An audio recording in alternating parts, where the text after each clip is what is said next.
श्री स्वामी समर्थ.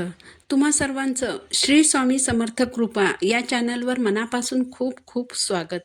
स्वामी महाराज तुमच्या सर्व चांगल्या इच्छा पूर्ण करोत हीच स्वामींच्या चरणी प्रार्थना करते आणि आज या नवीन व्हिडिओला सुरुवात करते. येत्या 24 जुलै रोजी म्हणजेच बुधवारी संकष्ट चतुर्थी आलेली आहे. संकष्ट म्हणजे संकट आणि ते दूर करणारी ही चतुर्थी, म्हणून या चतुर्थीला संकष्ट चतुर्थी असं म्हटलं जातं.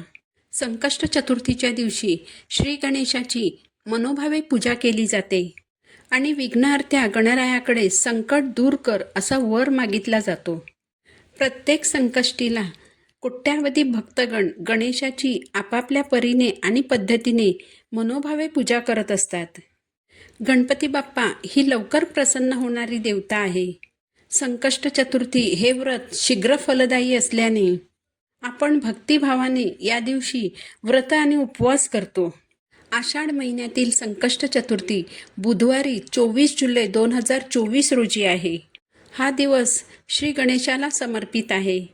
संकष्ट चतुर्थीला दिवसभर उपवास केला जातो आणि रात्री चंद्रदर्शन घेतल्यानंतर आणि चंद्राला ओवाळल्यानंतरच हे व्रत सोडलं जातं. या दिवशी गणेशाचं तत्व जागृत असतं, त्यामुळे या दिवशी बरेच उपायही केले जातात. तर असाच एक प्रभावी उपाय मी तुम्हाला आज या व्हिडिओमध्ये सांगणार आहे. यासाठी तुम्ही व्हिडिओ शेवटपर्यंत पहा. चॅनलवर नवीन असाल तर चॅनलला सबस्क्राईब जरूर करा. या उपायाने तुमची कठीणातली कठीण इच्छा पूर्ण होईल. तुमची कोणतीही इच्छा पूर्ण होईल. जर का तुमची एखादी इच्छा प्रयत्न करूनही पूर्ण होत नसेल, मुलं ऐकत नसतील, अभ्यास करत नसतील, पतीची प्रगती होत नसेल, घराची प्रगती होत नसेल, कर्ज फिटत नसेल, कर्जाचा डोंगर वाढत चालला असेल, तुमची कोणतीही इच्छा पूर्ण करण्यासाठी तुम्ही हा उपाय करू शकता. यासाठी संकष्ट चतुर्थीच्या दिवशी तुम्हाला सकाळी लवकर उठून स्नान करायचं आहे. घरातील देवांची पूजा करायची आहे. त्यानंतर गणपती बाप्पाची विधिवत पंचोपचारे पूजा करायची आहे. गणपती बाप्पांना त्यांच्या आवडीच्या वस्तू जसं की जास्वंदाचं फूल, दुर्वा, अक्षता अर्पण करायच्या आहेत.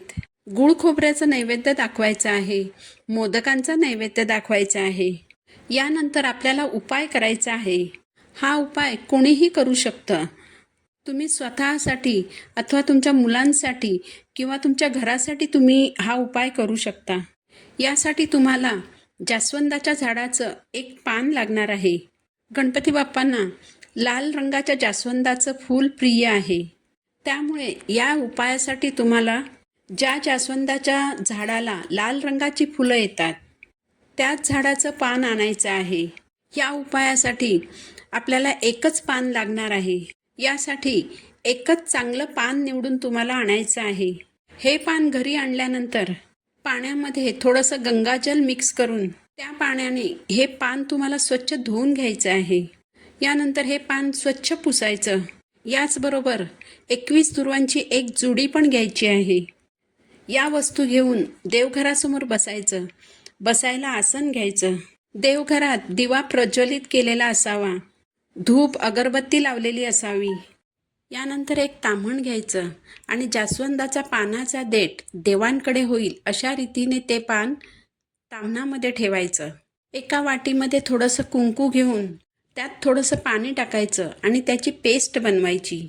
नंतर एक काडी घेऊन ती कुंकवाच्या पेस्टमध्ये बुडवायची आणि कुंकवाच्या पेस्टने तुमची इच्छा जास्वंदाच्या पानावर लिहायची आहे. तुमची इच्छा पानावर लिहिताना ती एका शब्दातच लिहायची आहे. म्हणजे तुम्ही जर हा उपाय नोकरी मिळविण्यासाठी करत असाल तर नोकरी प्राप्ती असं त्या पानावर लिहायचं आहे. जर तुम्ही मुलं होण्यासाठी हा उपाय करत असाल तर संतान प्राप्ती, कर्ज फिटण्यासाठी हा उपाय करत असाल तर कर्जमुक्ती, तुमच्या घरात पैसा यावा म्हणून तुम्ही जर हा उपाय करणार असाल तर लक्ष्मी प्राप्ती असं एका शब्दातच असं लिहायचं आहे. तुमची कोणतीही इच्छा असो, तुम्ही ती इच्छा एका शब्दातच जास्वंदाच्या पानावर लिहायची आहे. यानंतर छोटा लाल कापड घ्यायचा आणि तो गणपती बाप्पांसमोर ठेवायचा आहे. या कापडावर तुम्ही इच्छा लिहिलेलं जास्वंदाचं पान ठेवायचं आहे. पानाचा देठ देवांकडे होईल अशा रीतीने हे पान कापडावर ठेवायचं. नंतर ह्या जास्वंदाच्या पानावर 21 दुर्वांची जुडी ठेवायची आहे आणि थोड्याशा अक्षता ठेवायच्या आहेत. या सर्व वस्तू गणपती बाप्पांसमोर तशाच ठेवून तुम्हाला गणपती बाप्पांच्या काही सेवा करायच्या आहेत. गणपती बाप्पांचा सर्वात प्रभावी जो मंत्र आहे तो म्हणजे ओम गम गणपतये नमः. या मंत्राचा तुम्ही 1 माळ जप करायचा आहे किंवा तुम्ही श्री गणेशाय नमः या मंत्राचा देखील 1 माळ जप करू शकता. यानंतर 1 वेळ गणपती स्तोत्राचं पठण करायचं आहे. अथर्व शीर्षाचं देखील 1 वेळ पठण करायचं आहे. या सर्व सेवा झाल्यानंतर तुम्ही जास्वंदाच्या पानावर जी इच्छा लिहिली आहे तीच इच्छा गणपती बाप्पांना पुन्हा बोलून दाखवायची आहे आणि माझी इच्छा पूर्ण होऊ दे अशी श्री गणेशाला विनवणी करायची आहे, प्रार्थना करायची आहे. अगदी विश्वासाने, भक्तिभावाने, अगदी आर्ततेने श्री गणेशाला प्रार्थना करायची आहे. अगदी अंतःकरणापासून श्री गणेशाला साथ घाला आणि माझी इच्छा पूर्ण करा अशी गणपती बाप्पांना विनवणी करा, विनंती करा. जास्वंदाचं पान, दुर्वांची जुडी आणि अक्षता ज्या लाल कापडावर आपण ठेवल्या आहेत त्याच लाल कापड्यात या सर्व वस्तू बांधायच्या आणि त्याची एक पोटली बनवायची. थोडा वेळ ही पोटली गणपती बाप्पांच्या चरणाशीच ठेवायची. थोड्या वेळानंतर ही पोटली उचलायची आणि तुमच्या घराच्या जवळपास जिथेही गणपती बाप्पांचं मंदिर असेल त्या मंदिरात जायचं. मंदिरात जाताना सोबत हळद कुंकू, दुर्वा, फुलं, गुळ खोबऱ्याचा नैवेद्य घेऊन जायचं आहे. मंदिरात गेल्यानंतर या सर्व वस्तू बाप्पांना अर्पण करायच्या आणि घरून नेलेली पोटली थोडा वेळ गणपती बाप्पांच्या चरणाशी ठेवायची आहे आणि जी इच्छा तुम्ही जास्वंदाच्या पानावर लिहिलेली आहे, तुमच्या घरातील गणपती बाप्पांच्या समोर बोलून दाखवलेली आहे, तीच इच्छा तुम्हाला मंदिरातील गणपती बाप्पांनाही सांगायची आहे. नंतर शक्य झाल्यास मंदिरात एका बाजूला बसून ओम गम गणपतये नमः या मंत्राचा 1 माळ जप करायचा आहे आणि 1 वेळ गणपती अथर्वशीर्षाचं पठण करायचं आहे. शक्य झालं तर 11 वेळा गणपती स्तोत्राचंही पठण करा. संकष्ट चतुर्थीच्या दिवशी हा उपाय तुम्ही अगदी विश्वासाने आणि मनोभावे करून पहा. तुम्हाला नक्कीच या उपायाचं फळ नक्कीच मिळेल. कारण या दिवशी गणेश तत्व हे जागृत असतं आणि 1000 पटीने कार्यरत असतं. गणेश तत्वाच्या सात्विक लहरी पृथ्वीवर मोठ्या प्रमाणावर पसरलेल्या असतात. त्यामुळे तुमच्या इच्छापूर्तीसाठी हा उपाय तुम्ही नक्की करायचा आहे.